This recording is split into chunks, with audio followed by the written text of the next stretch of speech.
વાવ થરાદના દેવપુરાથી સોઈ ગામને જોડતો district branch કેનાલની અધૂરું કામગીરી અને એના કારણે માથાના દુખાવા સમાન બની છે। અંદાજે 32 કિલોમીટર 22 ગામોને આવરી લેતી નવી ડિસ્ટ્રિક્ટ બ્રાન્ચ કેનાલનું કામ અધૂરું હોવાથી ખેડૂતો માટે આફત સમાન બન્યું છે।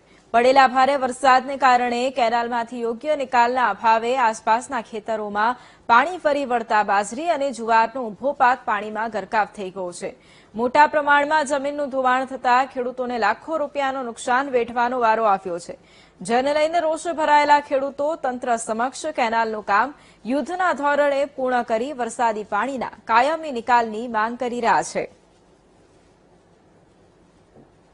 હવે આ નર્મદા કેનાલ અમારે આવી સોઈગામ બરાબર છે, સારું છે, પણ ઓવરફ્લો અને ટેલનું કામ 4 વર્ષથી ચાલે છે ધીમી ગતિએ એકદમ, અને કોન્ટ્રાક્ટરો કામ કરતા નથી જુએ એવું, અને પબ્લિક કઈને રજૂઆતો ઘણી કરે છે, અને આજુબાજુના 20-25 એકર 40 એકર 50 એકર જમીનનું ધોવાણ દર વર્ષે થાય છે। જ્યારે વરસાદ પડે ત્યારે આ જમીન બધી ધોરાઈ જાય છે, રસ્તાઓ બગડી જાય છે, રસ્તાઓનું કોઈ ઠેકાણું રહેતું નથી, રસ્તાઓમાં ચાલવાની ખૂબ તકલીફ પડે છે ખેડૂતોને, ટ્રેક્ટરો જતા નથી, અને 10-10 કિલોમીટર ઉપર ફરી દેવપુરા સનાળી અહીંયા થઈને સોઈગામની જમીનમાં આવવું પડે છે ટ્રેક્ટરોથી લઈ।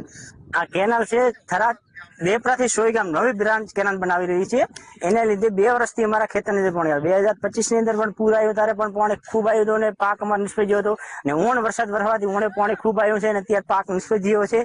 અને એના કારણે અમે રજૂઆત કરીને થાય કે અહીંયાથી ટેલ બનાવીને ઓવરફ્લો કાઢો તો અમારા ખેતર ધોવાણ ના થાય। એમાં 20 થી 40 બોટા જેનું અત્યારે ધોવાણ થઈ રહ્યું છે, અને એમાં 4-5 બોટા તો ખાર જ આવેલો છે, અને અહીંયાથી ખાલી 1.5 કિલોમીટર ઓવરફ્લો કાઢવાનો છે। ઓવરફ્લોની અમે રજૂઆત કરીને થાય કે ઓવરફ્લો કાઢતા નથી, ટેલ બનાવતા અમારે ત્યાં દેવપુરાથી સોઈગામ નવી કેનાલ બ્રાન્ચ બનેલી છે, એમાં કોઈ ઓવરફ્લો નું કોઈ મૂકવામાં આવ્યું નથી। અમે વારંવાર રજૂઆત કરવાથી કોઈ મૂકવામાં આવ્યું નથી। અમારે ત્યાં ખેડૂતોને ભારે નુકસાન છે, અને અમારે જુવાર બાજરી વાવેલું હતું, અને